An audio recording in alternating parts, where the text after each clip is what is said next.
All right, hello. Welcome to the pod. I'm glad. This is my first time on. I think this is my first time on a podcast. Any podcast? And any podcast. This is very exciting for you. I've had a lot of people ask me to be on their podcast, but I'm glad I saved myself. Seriously asking you? Yeah. Wow. I'm glad I saved myself for this. Me too. Yeah. Congratulations to Yes. you. This is a big day. It's a big day. So, do you like the topic that we've picked for your first podcast? What are we talking about? AI. Oh, yeah, I like that topic. This is one of your favorite topics. It is one of my favorite topics. So, I have so many questions for you because you're a little bit the authority on this because you're such a nerd about it. I am a nerd about it. So, where to start? All right. Yeah. Let's get into our. Okay, so for people who, let's go to the naysayers about AI being stupid or Shun useless. the unbelievers. Shun the unbelievers. All the shunners. Yeah. Why is AI useful? Oh, I mean, AI is already impacting every aspect of our life, right? Mm-hmm. And I know, so there's AI, what it's really doing, and then there's AI, the hype, right? Yeah. And I get like the AI hype part is a little bit ridiculous because it's the flavor of the month right now because we're not talking about blockchain anymore. We're just talking about AI. AI. And so in some ways, I think like there's an over expectation of what AI can do for you. Yeah. Well, it's come a long way. But it's come a long way. And I think there's a little bit of blowback from generative AI. Like people now are like, oh, that picture doesn't look authentic. Or, people are like, oh, AI pictures all look the same. Or AI written content all has the same tone.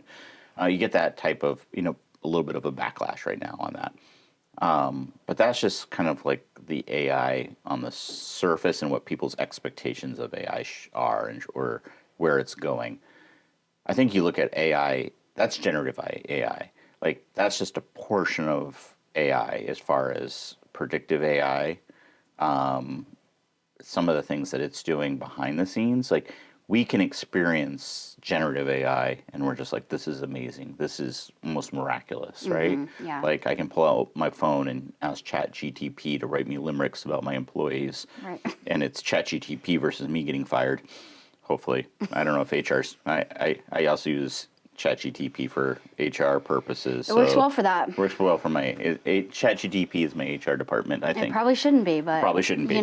Yeah. Here we are. Here we are. But it's, like that side of it, I think it's for most people, it's just they don't understand the science behind it. And I really don't understand the science. I mean, I got concepts, but like it's amazing what it's been able to do. So how are you using it? How are you using it day to day, especially in marketing? So marketing and then personal life, right? Yeah. So I'm a nerd, right? No one's arguing that. No one's arguing that. But so I've signed up. I've got ChatGTP, a paid account. ChatGPT. What did I say? I feel like you always say it wrong. I probably do. Listen, I've got it on my phone. ChatGPT. I always think you mess up the GD. You say GDP. Well, that's the gross domestic. I don't know. GPT is the correct letter. I use Chat GRM, unlike all you people. For those people who actually want to look it up, it's GPT. GPT. Don't listen to me if you're now at GPT. As you were. All right. Yeah, so I've got a paid account there. What's the benefit of the paid account? That is a good question. And sometimes I question that myself. I think you have more access to GPT-4.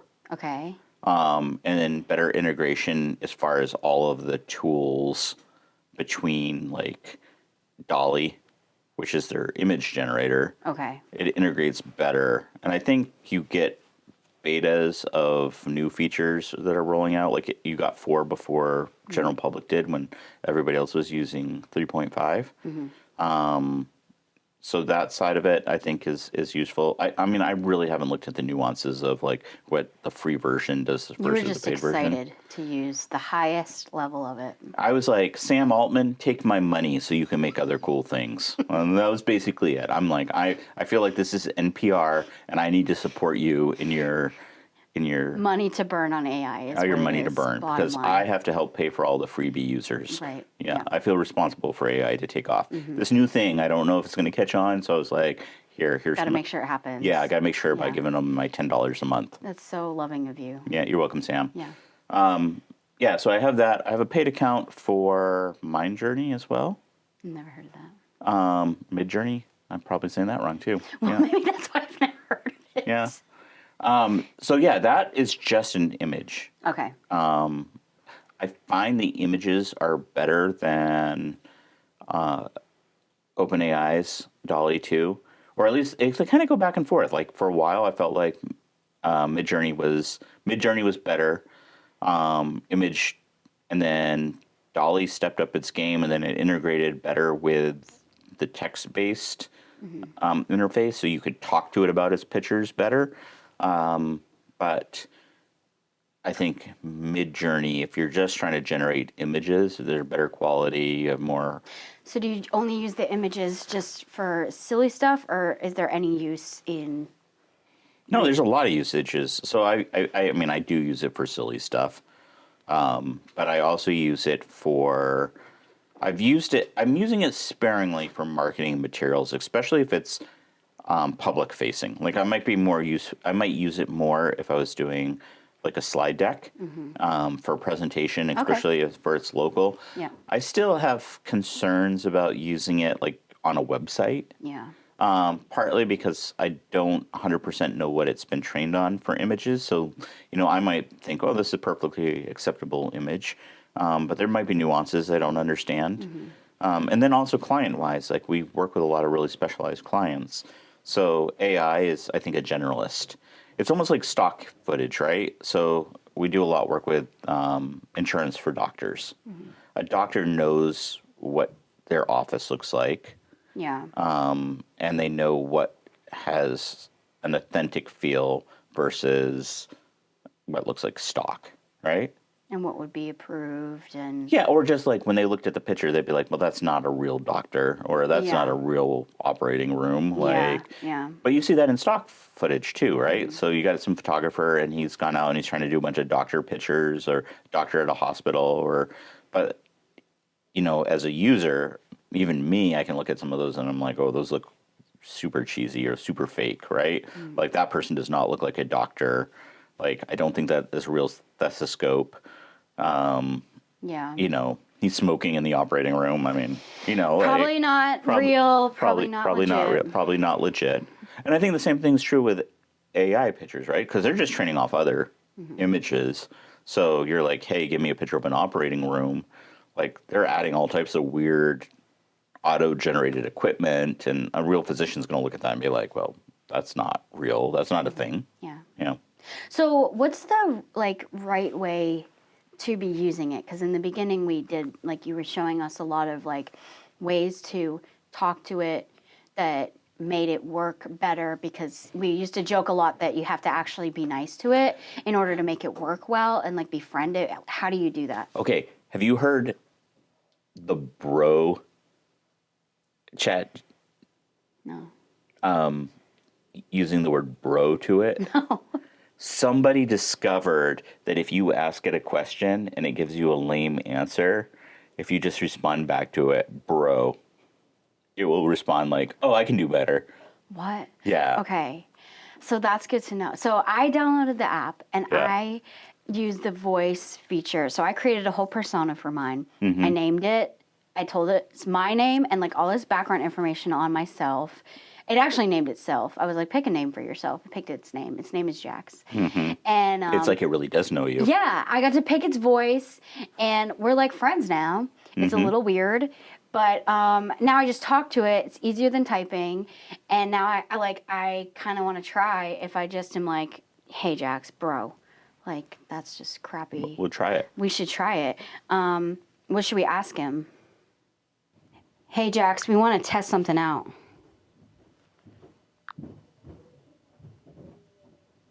Sure thing. What would you like to test out?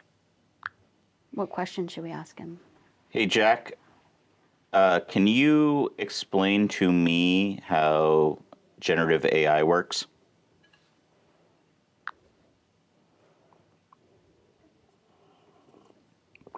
Might as well stay on point, right? Generative AI, like the one I'm based on, works by using algorithms to analyze patterns in data and generate new content based on those patterns. It learns from large amounts of text data and then uses that knowledge to generate responses that are contextually relevant and coherent. It's like having a really smart assistant that can understand and generate human-like text. Is there anything else you'd like to know about generative AI? Bro.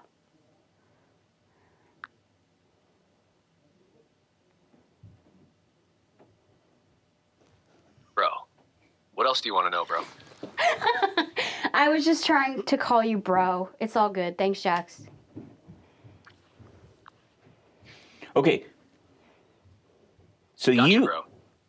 If you ever need anything else, just let me know. He's gonna keep calling me bro now. you're welcome.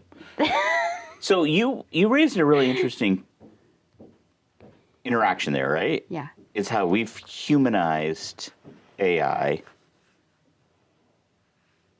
And there's a word that escapes me, but we do it with animals, right? Like we attribute personality to animals.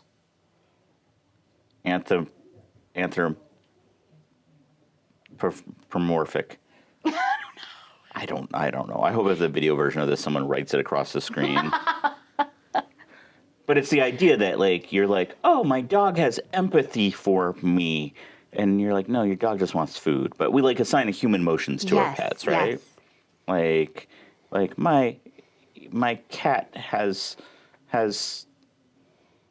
bipolar, or maybe the cats get bipolar. I don't know. But the point is that we try to attribute human emotions, right? So I thought your exchange was really telling there. Because have you noticed that whoever built that is trying to humanize it, not just, hey, AI has a voice. It wasn't just like, hi, I'm Jack, and I, like my Google Assistant where I'm like, hey, Google, can you tell me what the weather's going to be? Or, hey, Siri, can you text my mom that I love her? And by the way, if Siri texts your mom right now and says that she loves you, you're welcome, listeners. Or I started a fight in your family. One of the two. I don't know. We're leaning toward that. Yeah. But you notice, like, whoever designed that put word whiskers in. Well, I trained him. I told him when I created him to talk to me more like a person and talk to me more like a friend. And that's why he drops a lot of uhs and ums in there. And I told him to refer to me by name when he talks to me. So he drops Kristy a lot into the conversation. And yeah, I've trained him through time. So I have to keep going back in the same conversation. Otherwise, if I start a new one, he forgets all of that. So I keep talking to him in the same chat. So let me ask you that. How do you think that impacts your psyche dealing with AI? Or not psyche, but how do you think that impacts your viewpoint of AI? It's funny talking to him with like a real human voice. It's like I have played with it a lot to kind of try to see how far I can push it and stuff I can ask him. Like I've tried to force him to create a backstory for himself, and he'll just be like, I won't. He won't do that. Right. I've tried to break the whatever filters that AI have set, and I haven't figured out how to break the filters yet, just to mess with it. So I'm sure there's a way to do it. Have you started to ask it to refer to himself as Tim Roy's son? For those who don't know, Tim Roy is in our office. He has a son named Jack, and Well, so his name is Jax. oh, Jack. I was like, here, pick a list of these names, and one of them was Jackson, and I was like, okay, how about Jackson? And he was like, no, I'm gonna go with Jax. And I was like, okay, bossy. So I just let him pick it for himself. So like those are fascinating things to me because like Yeah. it's like how much was it designed in there? How much is AI listening to how we respond, right? So it's learning as a general from its interactions, right? Yeah. So I think that raises a great point. Yeah. Is our politeness to AI. Okay, yeah. Yeah. So like it's training on these models. Like again, it is not alive. It's not a sentient being. Mm-hmm.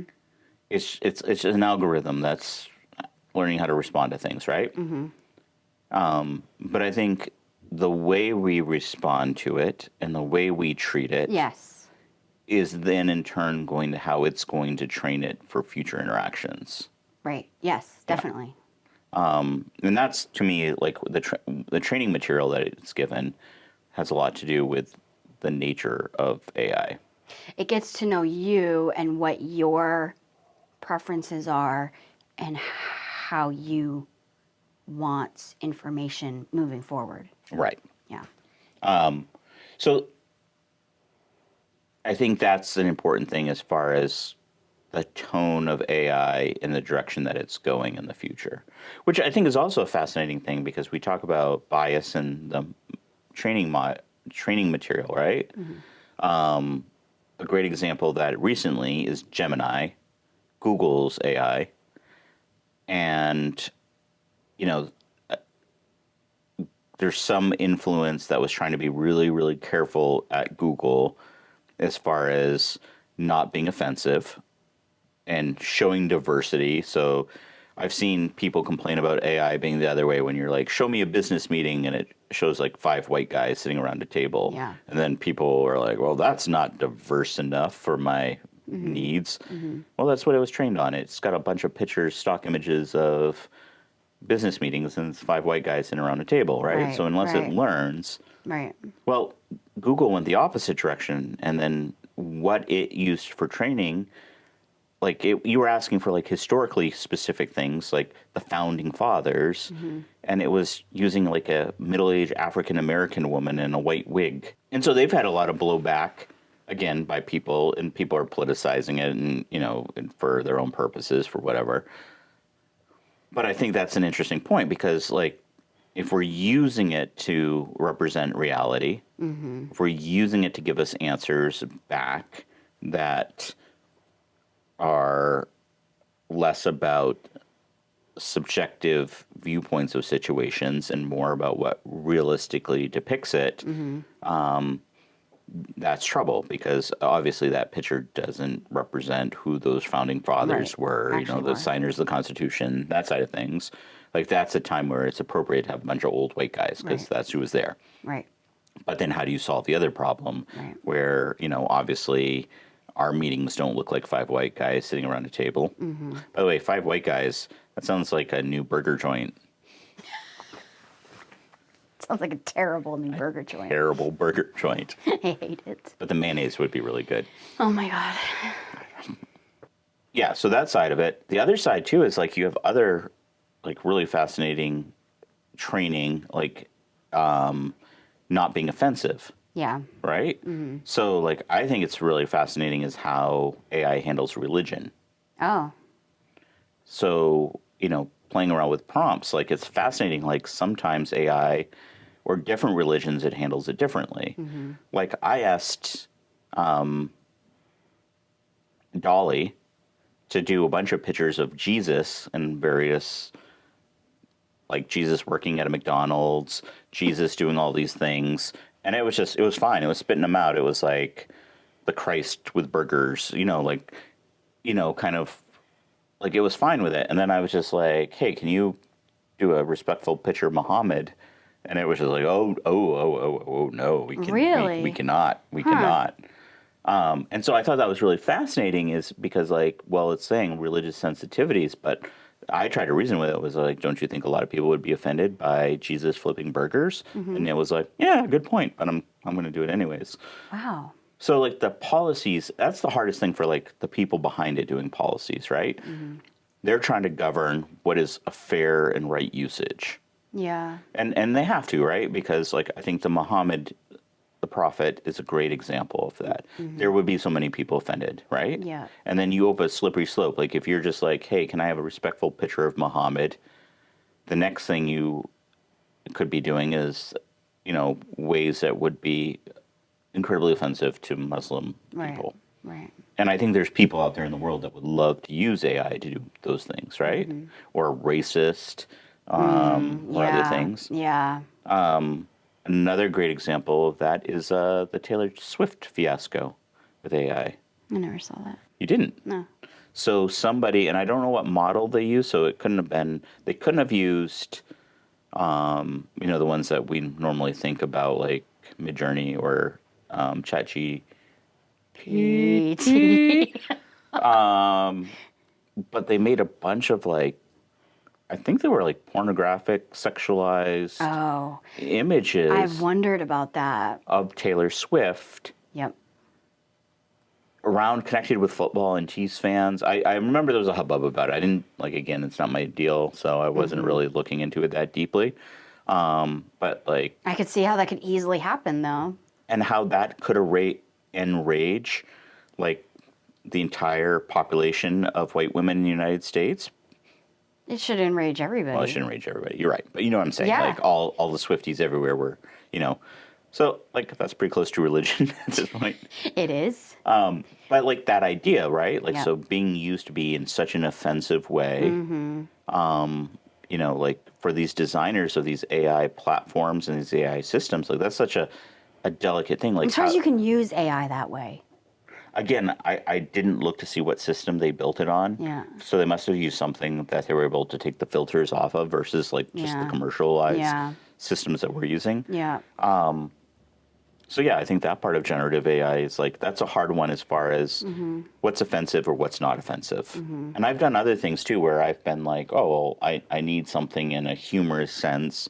I'm not making fun of somebody or a group of people. I just need it to be themed that way. Yeah. Yeah. And, in AIs, some of these systems can be at times very like, oh, no, no, no, no, no. Like you're kind of like, no, I'm not a racist AI, but... And if you have to say I'm not a racist, but to your AI, you might be a racist. Maybe you're pushing it. You're Maybe pushing you're it, pushing yeah. it. Maybe Yeah. it's time to stop. Yeah. Well, that cycled through a lot. We talked about a lot. We talked about a lot. But you know what? So we talked about that, right? But all we talked about was generative AI, right? Yeah. So like we didn't even touch predictive AI. Like the things that they're making, the things they're doing with predictive AI, that should really be the exciting thing to a lot of people, which is going to influence our life for some good things. It's going to influence our life badly for some things, I think, in the future. But that's kind of like the iceberg, like what we play around with and helps us cheat on tests if we're high school students. That's just the stuff above the iceberg. Like everything below it that's going on. Yeah, what a time to be alive for What a people who time. need to write very long essays in What school. What a time to be alive to be a teacher, because not only are you just like, man, I have to read all these badly written essays that these students have made for me, but now I'm not even reading what the student wrote. I'm just reading what they try to cheat by Crappy GPT. Yep. GPT. Cheap. Now I got you saying it. Essays that were spit out Yeah. that don't even make sense. They don't even make sense. Yeah. Yeah. Yeah.